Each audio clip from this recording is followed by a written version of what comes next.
What's going on? My name is Derek. This is the Producers Journal podcast. Check us out on Instagram at the Producers Journal and TikTok at the Producers Journal pod. Ask me anything. Doesn't have to be about production, podcast, producing, nothing. You can ask me anything. I'd love to hear from you. So today I want to talk about how I typically handle quoting a client for a job that includes a team member. Here's some context. So an old client popped back up yesterday, someone that I have launched a few podcasts for, but they were always sort of a one-time thing, or I would edit the first batch and then he would take it from there. And good guy, and enjoyed working with him. Well, his business has grown. He has a podcast called the Big Stud Podcast. He's a coaching consultant for the construction industry. And so he's a stud, I guess. He considers himself a stud, but it's also a play on words because of wood, studs. So his assistant hits me yesterday and tells me that they need help with this podcast. He can no longer handle the production side of things and is looking to outsource editing, show notes, and social media. And I was the first one to come up in conversation, obviously, because we've worked together in the past, and he's also been good at referring me to other people within his circle to start their podcast. So it was a no-brainer that they contacted me first. Still grateful, but it makes sense. So they are looking for a quote on 3 episodes a week and 3 show notes for each. So, and they literally do that. You as the producer, you've heard this so many times. A new person comes in, I want to do 1 a week or 2 a week or 3 a week, and then it turns into once a month. But this guy's for real. So pretty good job, pretty good pickup.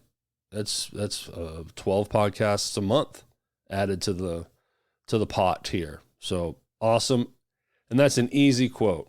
I already know what I charge. They're all basic edits. So I can give them a flat rate, no scrubbing, just a basic edit, flat rate for that. I have a flat rate for show notes. I know my profit margin. I have the editor, I have the writer on board, ready to go for anything new that comes in. So that's a piece of cake. So I'm up front with her and give her the number of what it would be per episode, which would then be times 3 per week. But the social media is a different animal. And that's really what I want to talk about. Because whether it's social media management or it's a one-off video project, I have a video editor that does audio as well, but most of his video editing is episode based on Zoom or Zencaster, and that's a scrub, and it is what it is, just like an episode. But once in a while, we'll get a big project or a one-off graphic design project. And what I have to do with those is I can't assume what it's going to cost, and I can't assume, more importantly, I can't assume what my guys want to make, because I don't know.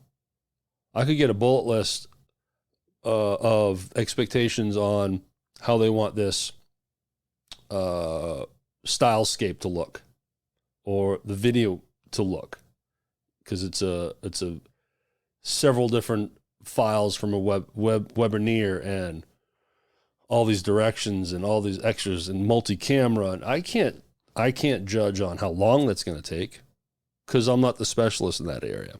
I can't judge how long a piece of cover art's going to take. That's more than just a podcast. Let's say it's a mock-up for a website. I don't know how long that's going to take, but my guys do. They're the specialists. So what I have to do is talk to them first, give them the lay of the land. This is what I'm looking at. This is what was given to me. And then connect them directly to the client, because they will know the answers to ask. They'll know best on what they need to know to get the full scope, so then they can really get a good idea of how long it's going to take, and then they can give me a quote. They don't give the client a quote. It's a critical part of this formula.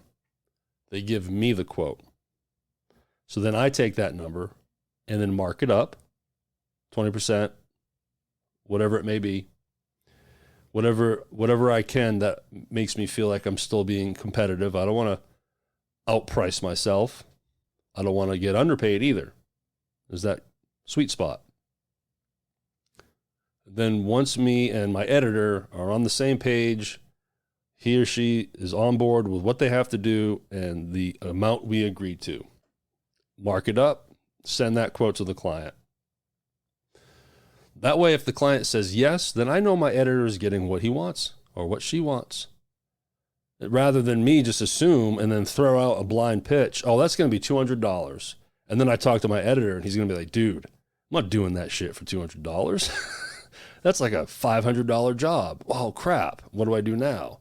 And I don't want to go on Upwork and try to find some crappy editor that would do it for $200. I want it done right. So I refer to the expert on my team. What do you want to get paid? That's what you feel like you need to get to be able to do this job accordingly and appropriately? Awesome. I'm going to get you that. Hopefully. If the client agrees to the number I give, then my team member is getting what he or she wants. So in general, that's how I handle the bigger projects.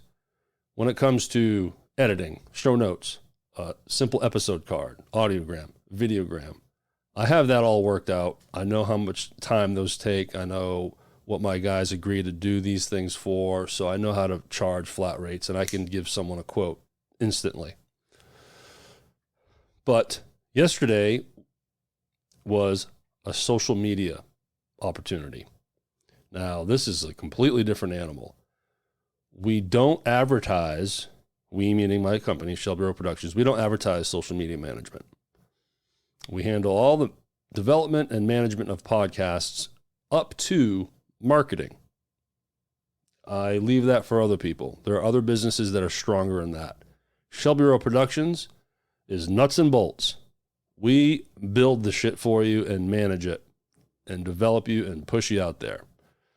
But in the sense of publishing. But if you're looking for us to manage your social media or grow your downloads, I refer you to other people that are stronger in that. But I have a lady on my team, her name is Lexi, who started out as my transcriptionist and works a lot for me directly too, in the sense of this podcast that I host and produce called The Real Hernando. By this time, if you've listened to all these episodes, you've heard me talk about this podcast a lot. Plus, the link for that website and podcast is in the description, so go check it out. As we've been developing that, she's been my show note writer. She makes the thumbnails. She makes the reels. We promote on Facebook, Instagram, and TikTok with reels. She writes all the descriptions for these posts. Gosh, she chooses the clips to use. She is absolutely the key ingredient to how this podcast reaches out to the audience. No question about it. I have an editor. His name is Sebastian. He does all the editing. But compared to what Lexi does, not even close. And I do the booking and the interviewing. And then the upload. So that's how we break it down. So for the last several months, we've built a really good system. So Lexi's on top of it, and I trust her, and it's just a fine-oiled machine. Well, now I get an opportunity to handle social media management for a potential client. Rather than to say, sorry, nope, we're out, now I can possibly do it. But I don't give him an answer straight up because I can't assume Lexi has the time. Because when you work with contractors, they have other things going on. She has another job. She has more clients. She works a lot for me in the sense of how much a contractor would work for a company like myself that's not full-time. She's probably putting in 20 hours a month. So when you break that down, it doesn't seem like a lot, but at the end of the day, it is a lot for me, what she does for me. So before I do anything to the client, I email or I Slack the information that I have, all the information I have, I Slack it to her, give her the context, and I tell her, look, I know we need more details, but this is what was given to me. They want audiograms. Each episode is going to get posts on TikTok, Instagram, Facebook, 3 a week. There's a lot going on here. And do you think you have the bandwidth for this? So before we even talk about rates, I have to make sure she's available. Because if she isn't, then I say no to the social media management, because I don't trust anyone else on the team. Not that I don't trust them, but no one else on my team really has the level of experience of social media management like that this client will need, except for Lexi. She's the rock star. She'll crush it. I don't feel comfortable doing it with anyone else. So she's in. She's like, yeah, that'd be a great opportunity. I'd love to do that. I do have time. I'm like, okay, now I know that I can say yes to being able to offer the service. Next step, rates. And now this goes back to the story I just told on how I handle this.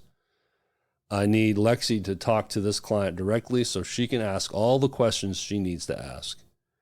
How many per episode? Are we doing ep cards and audiograms? Who's choosing the clips? So on and so forth. Who's doing the writing for each post? She'll know best to ask what to ask over me. Why? Because I don't do social media management. So I wouldn't get all the information she needs. Well, before I connect her to the client, I have this little thing that's important to me, and that is branding and presentation.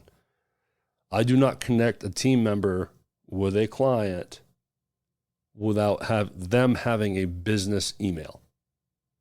name@shelbyroadproductions.com.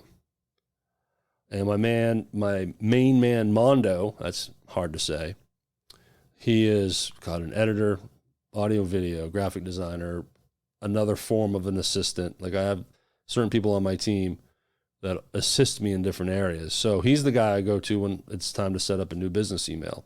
We go through Zoho and I just hit him up. Man, I need a new email for Lexi at Shelby Road Productions. Here's her headshot. And we have a branded signature with a headshot on it. Her title is Social Media Specialist. Totally made it up on the spot. She's my specialist for the Real Hernando podcast. But in terms of offering this service to other clients, this is the first time we've done it, but the client doesn't need to know that. So now when Lexi connects with that person's getting a nice professional business email from Shelby Road Productions social media specialist. They don't need to know that 30 minutes before they got that email, we scrambled to give Lexi a business email and signature. But that's what you do. You jump on these opportunities when you feel confident in being able to handle it.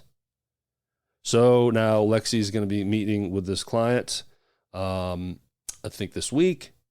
She'll get all the answers she needs or as much information as possible. Me and Lexi will talk, figure out what she wants. Then I'll figure out what I need to charge, and then we go from there. And I hope we land this client because it would be a nice little chunk of change, a nice bump in business. Even though these are basic edits at a lower rate, the labor is low, and it would be 12 new episodes a month. I'll take it. I'll take it any day. So that's my method, and not only my method in general, but how I just handled the conversation yesterday with the new client, potential client, and how I quote and pitch and give them what I can give them as far as rates. Again, check us out. Instagram at The Producers Journal, TikTok at The Producers Journal Pod. Go to my business website, shelbyroadproductions.com. In either avenue, I'd love to hear from you, and you can ask me anything about my life, about my child, my family, whatever you want. Get to know me. If you want to ask a question about being a podcast producer, I'll gladly answer that too. But you can literally ask me anything, unless it's rude or gross, then I just won't answer it. All right. Until next time, y'all take care.